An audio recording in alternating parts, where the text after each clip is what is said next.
Greetings once more! Welcome to the Dracovin Empire. It's time to dive back into Golarion, the world of Pathfinder, the role-playing game, its setting. I'm your host, Dracovin.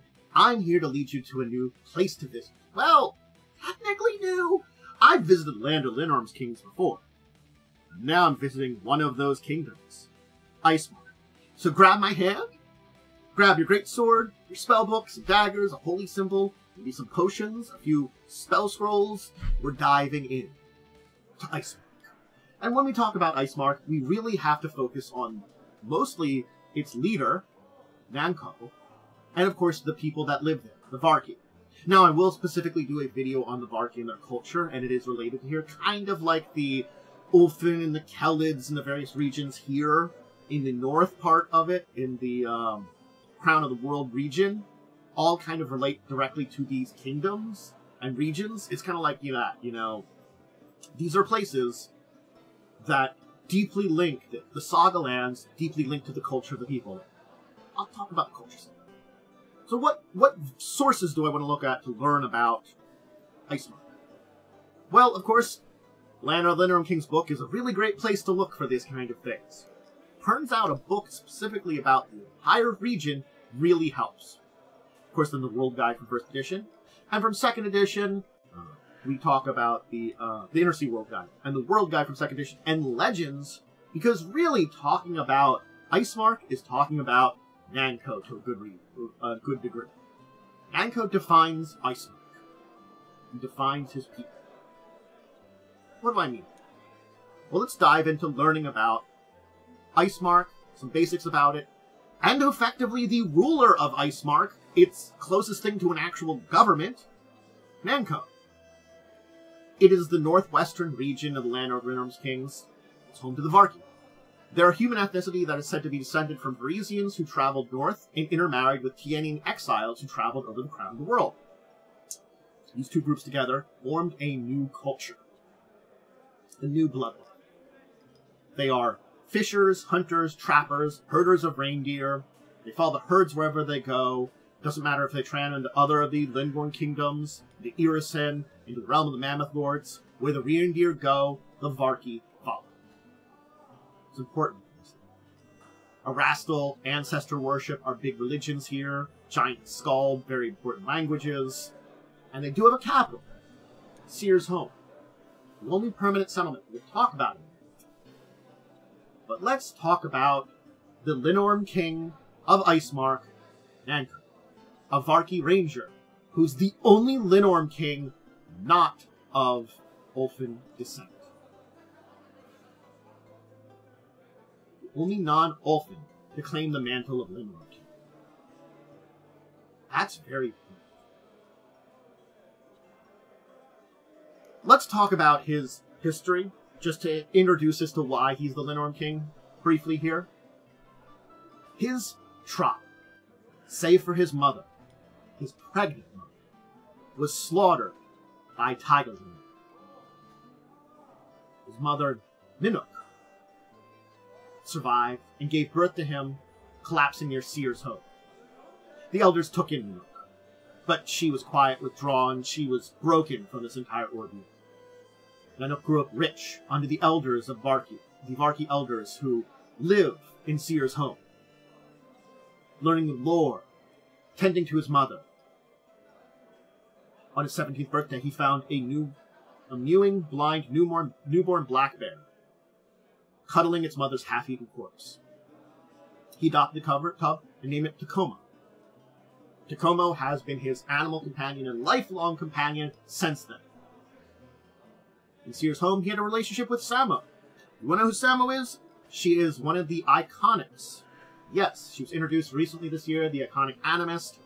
She's a Varki Nephilim from Seer's Home. She had a relationship with Nankou. The NPCs they introduce as Iconics for various classes have relations with the other NPCs. Just keep that in mind. Anyway. They were lovers, they remained in contact, but really couldn't be together for very long. And they would share stories and adventures. Over the decades, Nankou built his reputation among the Varki tribes.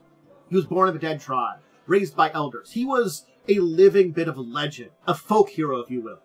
Welcomed everywhere, repaid everyone's hospitality and kindness through hunting monsters, delivering news to isolated tribes, being a mediator between his people and the Ulfin, sometimes using his fluency in the Skald language very well. But he saw something, though, too. He saw something in all of this. He saw that, especially during a harsh winter, his nomadic people, being closer to the Ulfin neighbors, seemed to have some tensions. The Varki and Ulfin had coexisted for generations, but it's also due to the fact that they don't interact very much. The Varki are nomadic people. They wander these northern regions. They're left to themselves most of the time. Do little trades here and there. It keeps it good. But he understood what he had been born for at this very moment. He was keeping the peace, and he had to keep the peace. So, he did something. Something massive. He took his bow. He took Kokomo as his side. He returned to the frozen woodlands where he was born. He sought Linnorm that had slaughtered his people. And in a fearsome battle, they won. Neither escaped unscathed. Both him and Kokomo lost an eye. Kokomo lost his foreclaw. And of course, Nankou was cursed by Linnorm in its death. They returned to Seer's home, bearing the head of this Taiga Linnorm, and he named himself Linnorm King of Icemark. He declared that he must ratify all trade agreements, and since then, Varki don't enter formal trade agreements with each other. It made Nankou the primary diplomat for his people, and especially for his people with the Ulfin. And the Ulfin people basically looking at him and seeing what he had done, gaining the title of Linnorm King, they respect him for it. So he has not only smoothed over problems that might with his own people, but in relations with his neighbors. In this one act, he took it upon himself to bear the responsibility of this. To be the Linnorm King of Icemark. To not only rule Icemark in a way, technically speaking, he's just a folk hero. They really don't have a formal ruler. According to how the other Linnorm kingdoms, the rest of this nation, see him, he is their ruler. He's the one they have to deal with. But everybody else, he's just that guy who's a hero that helps us out. Oh, we have a monster problem. Bam, he's on it. Ah, there's some Linnorms in it. Bam, he's on it. He's slaughtered countless Linnorms since then. Now, I may note, save for the one he started with, he does come in with a group nowadays and plan. It's sort of like, he did the one that was the way you're supposed to do to become Linnorm King.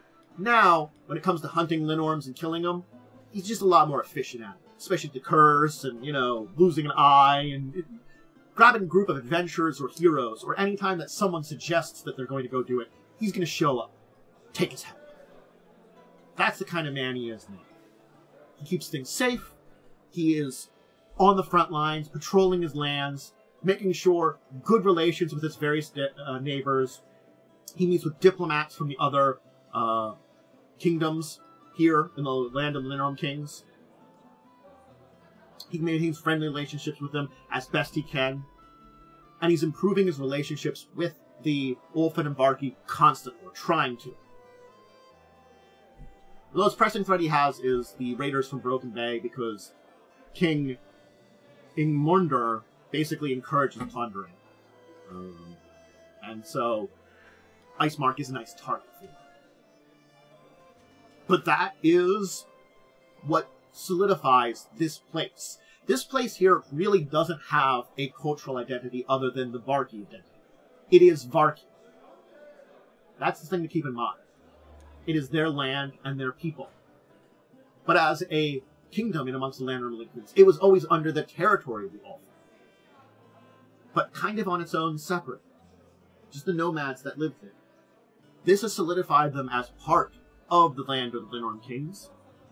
And kind of begun to solidify that these two cultures, they were just coexisting by, we don't talk to each other. Now he's beginning to bring these two groups together to coexist and help solidify this land as a united land, as they try to do a lot of times. This is doing this a little bit more, a little bit better. That's Nankou. You can see Icemark up in the top corner there. What's here? What's in Icemark? There are a lot of interesting geographical places. The Cavern of Sacred Shapes, Elfmeet, Ice Graves, Iceworm Hills, Kalva, Mountainlands, the Steaming Pit, the Valley of Birth and Death, Windcombe. All these really interesting sounding places. But there's only one major settlement here. And by major settlement, it's the de facto capital, it's the permanent settlement. It's 200 people. Permanent. That's how nomadic the people are here. That's how spread out they are. Seer's home, by population, is just a little village. It is the capital of Icemark, but it's a little village. Nankou works out of there. It's home to these permanent Varki shelters, and basically the elders of the Varki people. Their most wisest individuals, the center of their culture, retire to this place as a permanent residence. When those elders and their knowledge can no longer travel with the tribes they are members of, can no longer travel with their nomadic people, they retire to this place. It's a place that they can rest, where they are looked after, where they are respected, because they have spent their lives, they've learned their knowledge, they are the seers of the Varki people. Wise folk who are the rulers of Seer's home in a way, and probably, if you're looking at a direct chain of command, they were probably the ones that really Nankou respects more than anything, and turns to. Because they are the chiefs of his culture, his people. But they probably are more advisor to anything when it comes to his decisions. They imparted his knowledge. They raised him. Everything he knows comes from these elders. These great people of his people. His great breadth of knowledge comes from them. It's what's made him and allowed him to become the great de facto ruler of Icemark. That's why Seer's home is so important. It is the core of the Varki people. And yeah, it's not a lot of people. It's a small village. But again, it just goes to show you that Icemark, there is people there, just not a lot. Not the many as you think. There are no big cities. There are people that wander, follow their, that do their thing. Fish, hunt, trap, herd reindeer. And wherever these go, wherever their needs go, they travel. Those are the people. And I will do a full video on the Varki in the future as a human ethnicity. Just because, again, they can be found other places than just Icemark. And I want to do them justice with their own video in the future. That's Icemark. That's the place here. And in a way, this is our introduction to Nankou. It's Linnorm Kings. He's an interesting character that just defines what Icemark is in a lot of ways. And I think that's why I wanted to tell his story too here. Because he is a definition of Icemark. He defines it. He makes it the kingdom that it is. He makes it as respected as it is. And he is not necessarily doing anything that would super improve his people. Yeah, fighting monsters, defeating Linnorms, those improve the lives of his people. That's a simple thing. But his people just do the thing they've always done. He just ensures there will always be peace. That's what he works towards. He wants to make sure there is permanent peace between him and his people and the Ulfin people. And it's a long process, defined by him and his great heroics. When he passes on, what will become of Icemark? Well, hopefully, the great deals that he's set in stone, the great things that he's formed, will remain. And maybe someone amongst the Varki people will follow in his tradition. Maybe someone will see him aging and say to themselves, there is a need for someone to replace him. I have the strength to do that. I can do this. I can be the next one to help my people. Who knows? For now, I hope you just enjoyed learning all about this. Icemark was a fun one to dive into. A fun one to learn and talk more about. And it's one of the reasons I wanted to do the lands of the Linnorm Kings, each kind of separately and their own story, because as much as they are a united group in a way, and have a story to tell as a region, each of these kingdoms has their own really interesting story to tell. Oh, I've done that twice. I've done that twice now. Keep hitting the wrong button. Anyway, I hope you enjoyed joining me. Remember to check out all my other stuff. If you want to check out my schedules for when things are going up on YouTube, when I'm streaming them live on Twitch, all those are up on Twitter, Discord, and I throw them up onto the comments on the discussion area on YouTube. So you can see them all there. You know what's going on. You have a schedule. You know you can check me out. You can always, of course, I suggest, checking me out live. You can discuss things post-show with me about some of the topics and stuff like that. Or if you want to join me later on YouTube, it's fine. My question today, before I give all the rest of the spiel, is, what do you think of Icemark? What do you think of the Varki people? There's this deep connection, too, with one of the iconics being a Varki individual. With Nankou's, I wouldn't call it lost love, but, more childhood love being an iconic. Sama.